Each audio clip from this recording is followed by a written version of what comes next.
Una familiare, un persone dove è morto un re di tutti i zingari. 12 figli, 65 nipoti. Dalla notte del 1° gennaio la processione dei familiari di Muharrem Salkanovic, a capo dell'omonima famiglia nomade, mancato per Covid all'età di 65 anni, è stata continua. Un via vai di camper da tutto il Veneto, ma non solo. Quest'uomo arriva da Roma. Nonostante il periodo di restrizioni, ha sfilato davanti all'obitorio fermandosi anche per l'intera nottata.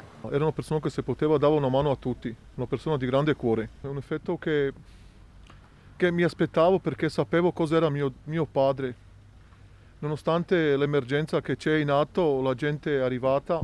Avevamo già pronti per l'ultimo viaggio di papà una carrozza con i cavalli, ma il Covid ci ha tolto anche questo, racconta uno dei figli, che ricorda come il papà avesse sempre cercato di tenerli lontani dal malaffare, proteggendo la loro comunità a Montebelluna, una delle più chiuse e radicate sul territorio. Dopo giorni di permanenza davanti all'obitorio sorvegliati da Digos e i carabinieri, la famiglia ha finalmente ottenuto di poter vedere la salma per pochi minuti. La bara sigillata sarà poi portata nel campo, come da usanza rom, per l'ultimo saluto nella sua casa e poi tumulata in cimitero. La famiglia ha annunciato che farà richiesta per avere la cartella clinica dell'ospedale di Castelfranco, dove il 65enne era stato trasferito per delle terapie alla spalla, ma dove arrivò, pare, con tampone negativo al coronavirus.